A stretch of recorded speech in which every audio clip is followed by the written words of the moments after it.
Hello, everyone, and welcome to the Writers' Corner live show. I'm Brigitte Limbanda from Cape Town in South Africa, and my co-host is Mary E. Jackson from the US. And today we've got a special guest with not just one book, but several books under his belt.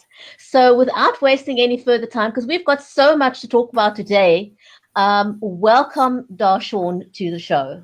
Thank you so much for having me. It is an absolute pleasure and an honor to be on your platform. We are so pleased to have you because, we've had several different authors on the show over the 18 months or so that we've been running the show. But it's the first time we've had someone on our show as special as you with so many books under their belt. And so we're very keen to find out from you how that journey has been. But before we delve into that, a question I like to ask everyone is, we've all got a story within us. What is it that drove you to put pen to paper? Because not everyone gets to write their story. What was it that prompted you to get there and make the move into this journey as an author? Okay, so when I was about 23, well, close to 22, 23 years old, my mom was asking me, what am I going to do with my life? And I told her I didn't know. I wasn't for sure. So she said, well, if you don't have an answer, I'm going to have to put you out because I need you to find your own way. So and that time I thought it was harsh, but I understood where she was coming from. So she put me out respectfully. I went to go stay with my godfather, and my godfather asked me, what is it that you really want to do with your life? And I told him I wanted to be a well-known author. So he said, okay, well, what do you want to write about? I said, well, I'm very good in poetry. So I took about 3 months. He let me stay with him for free, honed in on all my ability to write this one poetry book called Do You Mind If? And I took those 3 months and I used that fuel that my mom told me, like, hey, you got to get out and find your own way and you got to figure it out for yourself. And that's what drove me to becoming a writer. Wow, that's awesome. So how many books do you have under your belt right now? So currently I have 32 books. And 10 of those books are children's book series. It's a children's book series. Okay. So you're self-published. So when I first started, I was self-published. But now I'm a traditional and a vanity press publisher. Okay. So that means I have the ability to publish anyone's book if I find any type of interest in it. The way I took myself out of becoming a self-publisher was I bought a slew of ISBNs, and I own over at least 100 ISBNs. So that's what makes you more of a publisher. Okay, so what is the name of your publishing company? So for anyone who wanted to submit to you, where would they find you? Right. So babyauthors.com is one publishing company, and we publish children's books from all the way up until the age of infancy to maybe 15. Okay. And then I have another publishing company called DMAC Poetry Publishing House, and that is on DarshaunMcAway.com. So I have two publishing companies. Okay. All right. So people can go there and look to submit or see what your submission guidelines are. If you're taking submissions, what you take, all that stuff that a potential author, published author needs to know. Right. And so you also, because I want you to touch base on a couple of the other things that you do as well. You are a dad, you're a husband, you're wanting to leave a legacy for your children, which I admire so much in you, and your strength, your intention, your purpose, your drive is all just really amazing and wonderful. And so you're also an entrepreneur. Right. And so share with everybody, what kind of things do you do besides being an author and a publisher? What are some of the other services that you offer people?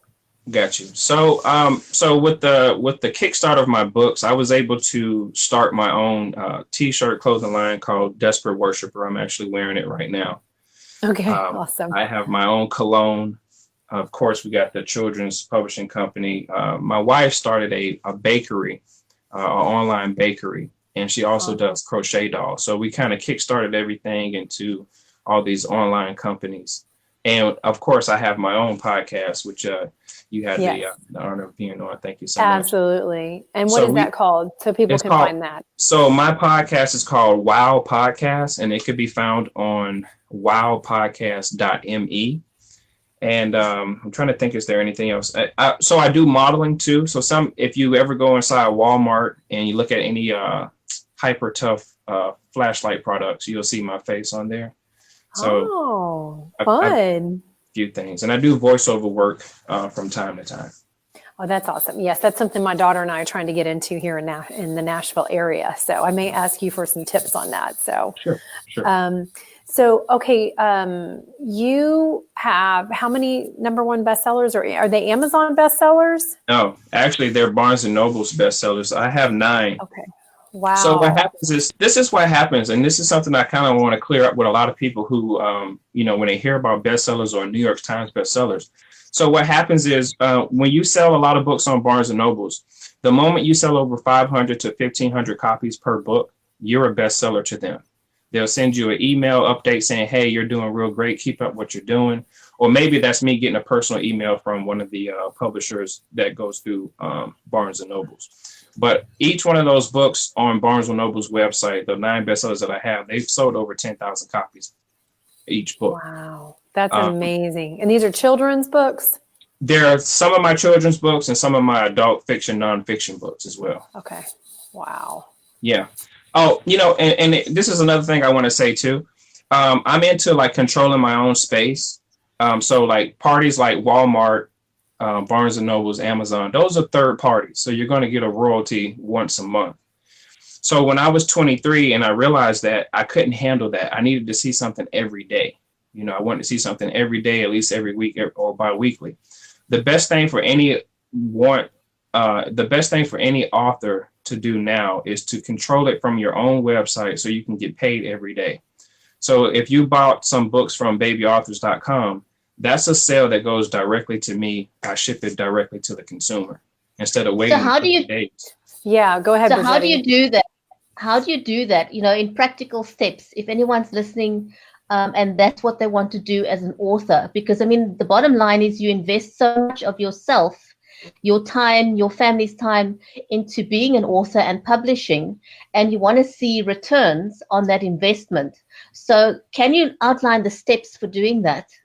Especially if you're traditionally published, you can't do that when you're, how do you, I get what you're saying, but how do you do it? Like for me, how would I do something like that? Because I have a publisher and everything goes back through them unless I buy my own books and sell them on my own. Right. So what happens when when you're an actual publisher, even like traditional, they're getting paid weekly or bi-weekly. They're just paying you out as an author monthly. Every 6 months. Every 6 months. Right. Yeah. 6 months for some. Right. So for me, what I decided to do was I decided to control my own distribution, which was me getting in contact with some distribution companies and basically starting my own. So when you go to purchase a book from me online, I see that direct sale. I have over maybe about 100 books sitting around of each copies of each book. And I'm able to then ship out immediately and waste no time. It gets to you in 5 to 10 business days. But to answer Bridget's question, how do you do that? Well, I was only able to do that by setting some money aside from my profits. Okay, that's the only way you're going to be able to do it. You can do like a drop ship as well. But for me, doing this for like 10, 12 years now, I was able to figure out how to control my own revenue so I can continue to make money. It's like every hour on the hour or every day. I was really obsessed with trying to do that. Okay, so that leads us into, because I think that I know for myself. So let's go back just for a second. So I would need to purchase from my publisher, say 100 copies of my book. Yeah. And then contact other distribution avenues and say, hey, if you buy it from me, I can give it to you for so much, as opposed to going through my publisher and then they purchase off my website. Right. Correct. Okay. All right, which then on your website, you would have to mark it up a little bit higher so you can make sure you're seeing a profit. Sure, absolutely. It's the same thing as buying copies and going to a Barnes & Noble and having an author event, Right. or, wherever, the library or wherever, various places that you go. So, Correct. okay. So how did you, so you like to see money coming in every day. So you like a stream of money coming in from different places. So Yes. how did you figure that one out, and where are these various streams coming from? Okay. So throughout the years, you always hear people talking about being an entrepreneur and having different streams of revenue. Mm-hmm. So I was trying to figure out, what are they talking about different streams of revenue? And I figured out that they were talking about creating different things and having those different things working at the same time. Just like if you turn on all the faucets in your house, you're just going to have a big water bill. So what I decided to do was figure out a way, things that I'm interested in, things that set with my core principles as a person, to say, okay, I would love to produce a cologne. I would love to have my own t-shirts, etc. Well, how do I get these things rolling? So I figured out that as long as you can do, and this is just for me personally, as long as I can do 2 to 3 sales of each product a day, every day, or at least every hour, that streams of revenue coming in. Mm-hmm. Absolutely. So do you ever sleep? I do sleep now. I do sleep now. So here's the catch right here. So I had made it my personal goal. I wrote this 1-page plan about 3 years ago when my daughter was born. And I wanted to make sure that when I had a child and I got married, that I can focus all my time on them, because me growing up, my parents wasn't absolutely present with me as a child. Mm-hmm. So I wanted to do that myself. So I said, well, let me create something for my daughter. The way we don't have to worry about if we're not putting savings aside for her, or we're, busting our behinds to pay bills. Let me set something up for her that can kind of work by itself. And that children's publishing company, Baby Authors, was that work for itself type of deal. So now I do get a chance to sleep. I just manage people. I only handle emergencies, but everything is kind of working for itself. Okay, so there'd be a lot of people interested in that. I'd be interested in talking to you about the t-shirt part of what you're doing, because I always either see things that I like, or words come because of being a writer, and I'm like, that needs to be on a t-shirt. But it's inspirational things that I'd like to have as a whole line for myself, per se, and to go along. Because when I wrote my children's books, the intention in the beginning of it, the part of my marketing plan, was to have that line of clothing that would go with it, blankets and things like that, because it's for little guys. At least right now, that's where it is. So, so I need to talk to you about that. That would be, I need to see what all has to go into all of that. So, how long do you think it took you from beginning to where you are now to see that stream coming in and it's kind of effortless? So at 23, it took me up until 30. And I retired from working like a regular job or just trying to be out there in the world at 30. I'm 36 now. So I haven't been working for about 6 years. Mm-hmm. So it took me up from 23 to 30. That's amazing. That's really awesome. Very inspiring. So are you stay-home daddy? No, I'm actually not a stay-at-home dad. I'm working on a really huge project now where I have to go constantly, do meetings, but I do get a chance to spend a lot of time at home, but I'm not where I want to be just yet. I'm almost there, but I'm not where I want to be yet. I have this, this is breaking news for you guys right now. So we're going to audition for Shark Tank next month. Oh, wow. And what we're going to do is, here, let me show you something real quickly. Is this that thing that you sent me to look at a while back? You said, hey, what do you think about this? And I think it was some kind of Kickstarter type thing. It was that I decided to take that premise of that idea and pitch it towards the Shark Tank people. So they're going to be here April 13th. My family, we've got our rehearsals down. We're going to audition. What we want to do is we want to sell our 10-book children's series for $500 million to the highest bidders, such as Hulu, Amazon, Disney, Pixar, and so forth. Okay. I had this dream. I've had this premonition. I ended up writing this book right here called In the Tank, from a dream. It's about 160 pages, and it talks about my journey from being kicked out of my house from my mom up until this exact point right now, of how I saw myself getting on the show and what it means to show my family, my daughter, that I don't have it all together. And there are some things and some people that I don't know, but it doesn't hurt to ask, to Oh, get to where you yeah. want to be. Oh, absolutely. I'm a 100%. I say that all the time in any meeting or anything, because I've got various things going on in my life as, projects and things that I work on and things I'm involved in. I always say, you ask, always ask. It never hurts to ask. You can hear yes and you can hear no, but you never know till you turn that rock over. Exactly. Yeah.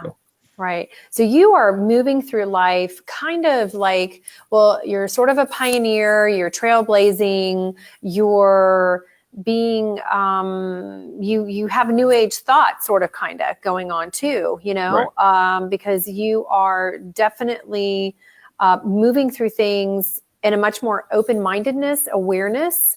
And Bridgetti and I were discussing this yesterday because we were doing our Conversations live show, and we were talking about special needs and being parent of special needs children. Mm-hmm. And so I said, when you're looking and you're advocating for things, if you can go in with awareness, intent, and purpose, changes the energy of what you're doing. Right. So you have so much more positive energy behind you, right. know? So. It's something when you speak about positive energy, I want to point something out. And so baby authors, what we deal with at our children's publishing company is sentimental value. And let me explain that. About last week sometime, my daughter was asking me to create her a teddy bear. So I was like, okay, I'll create you a teddy bear. So I just doodled something and I had her paint this in, right? Oh, right. So what happens after she painted this in, I saw a gold mine in that. And I said, you know what? I didn't know that she was going to color coordinate it like that. So my wife decided to create a bear based off of that image. So how did she create that? So my wife she sews. She crochets. Yeah. She's a master crocheter. Oh, and it's gorgeous. So what we decide to do is when you come to our publishing company, we like to focus on genuine stories, authentic stories. Something that we know for sentimental value, you may want to sell the book or you may just want to keep it because that's a special moment between you and your child. Yeah, absolutely. So that's what we do at Baby Authors. All our stories are authentic. I sit down with my daughter, I ask her certain things, I draw her up, and I try to find out what type of story would you like to create for yourself. So she created this bear. My wife brought it to life. So 9 times out of 10, we're going to make a story about this bear. And I'm going to ask my daughter, hey, what does this bear do? What's his special powers or whatever? Absolutely. So that's what we do. That's what we do at Baby Authors. We create authentic stories. Okay, so we need to collaborate because you're right in my alley. I mean, this is exactly where I am with children's books and that whole avenue of, it is a very, and I want to let Bridgetti ask questions because I know she has some. Yes, I do. You go ahead and ask. Welcome. I just want to say welcome to everyone watching the show live. This is the Writers' Corner live show, and our guest today is Darshaun McAway. He's telling his phenomenal story of how he became an author and a publisher, and his story is absolutely fantastic. And I love the whole angle that you've got of storytelling in absolutely everything you do. So I'm burning to ask you a question, Darshaun. I mean, you have reached such great success at the age of 36 already, and I know you've got a lot of drive in you to do some more. If you could tell your younger self some advice, what would that be? If you had to start from scratch now, what would you do differently, or would you do it all the same? Would you change your journey for anything? I wouldn't change my journey. I would tell my younger self, listen, there are going to be a lot of people they're going to tell you that what you're thinking about you can't do because they don't see you fit for it. So don't listen to them. And then I will also tell my younger self that there's going to be a young lady that's going to be so special to you. You need to make sure you take care of her, with the utmost respect. And I think so far I've listened to that self-consciousness of myself from the future type of deal. And here I am now. So what you're seeing from me now are thoughts that I had when I was 18 years old. My family, your family and your friends, they don't really see what's in your mind. So what you're seeing from me now is things I wanted to do since I was 18, but they kept on telling me you can't do it until you get a certain type of age or you get a certain type of money. Oh, right. Yeah, but you did it. You put that out there in the universe. I did. So you would tell, so I guess going back to what Bridgetti says, you would tell your younger self to believe in and what your dreams are, to not give up on them and to Right. keep putting it out there so that it meets you in the future. Yeah. Yeah. Because I, when I was a little younger, I did have a hard time believing because I didn't know how to do a lot of things. I'm a self-taught person. I taught myself how to draw. I went to school for writing. I actually went to a community college to learn how to write because I really wanted to take that serious. So I did do that. But aside from like business practices, I didn't know what to do exactly, So yeah, I didn't believe in myself in the beginning. And your business acumen for being able to publish and to do things the way you're doing it. Where did you get your business acumen from? Because it's one thing being a writer or a doctor, whatever you are, but in writing school, in med school, they don't teach you business acumen. Where did you get that from? Okay, so my father, he used to own a construction company when I was a child, and I would go stay with him for the summer. And he would teach me how to do things and show me how to, write up business proposals and how to estimate for job bids and stuff like that. But he also was showing me how to create different ways of making money so that you would never go hungry and things like that. So my dad taught me that business side of things. And I just took it to another level. I did it from a level of things that I'm interested in and not necessarily what my father wanted me to do. So, and obviously you don't have something like writer's block, but what is it that makes you get up every day? Who or what has been your driving force to your success? Who would you attribute your success to? So lately in the past 3 years, it's been my wife and my daughter. I mean, we really do have a fun time creating things. So that's my drive now. But before my daughter came along, my drive had everything to do with me putting a smile on my face. I really wanted to create a story, read it for myself, and I say, okay, if it makes me laugh, it's good. If it makes me cry, it's good. If it makes me go, it's okay. So I was just creating all this stuff for myself, right? And if I just so happened to sell it, that was a good thing. But I always wanted to do it for myself because you don't understand how many times people told me like it doesn't make any sense or don't do it type of deal. I've heard that so much. That is fantastic. And how did you then branch out from simply being an author to going into merchandise? Because that's a whole new ball game. How did you make that shift? What was it that made you? Was that just part of your business acumen that kind of jumped in for you? No, actually, that's always been a part of my business plan. So the most successful company I have right now is the Baby Authors, the children's publishing company. What I wanted to do was create more leverage in order to sell later. So I figured out if I come in with certain merchandise, like, for example, I created a board game based off of one of the books, right? This board game has no rules. You're just supposed to play with your child however you want to play the game. It has a roll of dice and you just play it, right? And on this board game, it talks about what's in the actual book. So when you land on it, you're supposed to ask your child, okay, what does this page say? And see if they remember.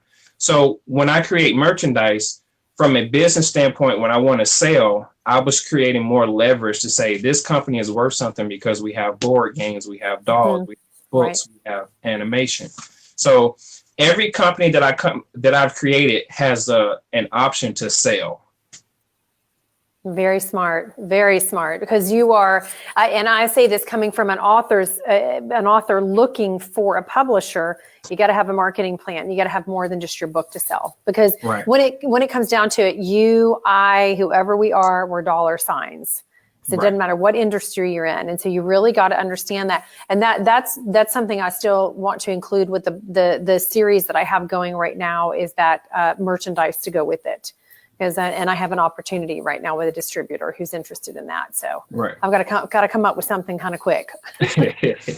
So anyways, it's just so fascinating. And I don't know if Bridgetti has any other questions. I know that she's probably just beaming with because she is an entrepreneur herself. So, she's. Well, let me say this, please, by all means. And I've told Mary this, if you have any questions or something you do not understand, and you're really trying to figure it out, please ask me because I love to give answers. I love to answer questions. That's wonderful. That's amazing. So anyone who's watching the show now live or on the replay, please pop your questions down below. Leave them there so Darshaun can see your questions. And that's an amazing offer. How do people reach you, Darshaun? Okay, so I've been doing this for a long time. I put my number out there and no one never takes me up on it, so I'm still going to do it. You can call me. You can call me or text me. I have your number. Right? I called you. 918-552-0278. You will get me hands down. Or you can send me an email at babyauthors@mail.com. So I'm always open. I'm on Facebook. I'm on Twitter. I'm on Instagram as Darshaun McAway. I respond to people all the time. And do not be nervous to ask me about investing in something. I'm just going to give you my honest answer, whether I can do it or I don't see that it's feasible for me type of deal. But I will do my best to try to help you succeed the best way I know how. Was Baby Authors inspired by your daughter? Yes, actually. So this is amazing. A lot of people probably don't believe this. They say it's a wild story, but this is exactly what happened. The day she was born on August 8th. Within 10 minutes when she came out, I knew exactly what to write about. So when my wife and my daughter was asleep, I sat there and I wrote a 10-book children's series. So my daughter was the inspiration behind Baby Authors. Now, we didn't come up with the name until about 6 months later, when my wife said, "What kind of story do you think she's telling you?" Because she was looking at me, and Anaya was looking at me, and she said, "What kind of story do you think she's telling you?"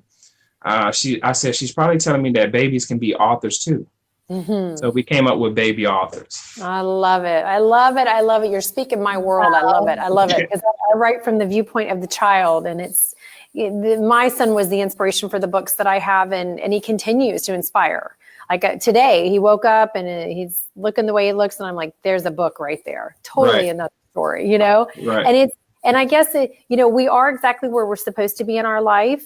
We hope that we're always where we're supposed to be. Sometimes it takes a little bit of time to get there, but it's like Brigetti was saying earlier, people do have writer's block. But for me, and maybe you too, I don't know, in this world, in children's world, I could sit and write books every day. Mm-hmm. Now, if you ask me to write a 10,000, 20, 30, 50, 60,000 word novel, that's a little bit, that's going to take some more effort. This is effortless. Those ideas that come, and children are so inspirational. And right. So, I have an idea for a 10-book series that has to do with like kindergarten, and, because that's where my guy is. And then I'm working on some books that are definitely for like the sensory and all of that world, because there is definitely a need for books with kids that have special needs and everything. So I'm trying to go that avenue as well. Gotcha. Yeah. I think, a big burning question for everyone is how do they get started monetizing? Do you have any quick advice for anyone? Yeah, how do you get started? So the best way to monetize and to get rid of third parties is to honestly create your own website, set up your own link, and try to have that link, connected to PayPal or Square or whatever type of e-commerce sites out there where you can see directly who purchased your book, and start monetizing that way. When you a lot of people have to remember is the moment you create a book, it's not necessarily that book is a baby, but you have to talk about that book every single day and be proud of it as if it was your own child. But there's a difference between the two. That book is just material, right? Depending on what type of book you write, it's not going to sell forever. However, children's books have a longer shelf life. So children's books shelf life is 80 to 100 years. A relationship novel or a sci-fi is only a 2-year shelf life. So you're going to always find yourself constantly creating and creating and creating. But with children's books, there's a child born every day, every week, every month, every year. Okay, so you always have the opportunity to monetize that children's book every single day. Absolutely. Woohoo, that's very powerful and very smart. Yeah. I think so too. And that's an absolute high note to end our show on today. Darshaun, I want to say thank you so much. You have shared the most incredible gems out there. And so if you're an author and you're watching this, please make contact with Darshaun. And please share the show, because I think many, many new authors, or aspiring authors, need to hear the advice that you've shared today. Darshaun, thank you so, so much sharing your personal journey and story. And please drop your links. We'll put your links into the comments so people can make contact with you. It was an awesome show today. Thank you so much, Darshaun. Thank you, Mary. Thank you, Brigetti. From me, Brigetti Limband in Cape Town, South Africa, I want to say a hearty goodbye, and we'll see you again next week. Yes, and I think Darshaun needs to use, this is what my 5-year-old says, hello, I'm a genius. So that needs to be your new motto. Okay? Thank you. Hello, I'm a genius. That's exactly what he says. And I'm like, you're exactly right, buddy. I love it. All right. Bye, everybody. Bye, everyone. Bye. See you.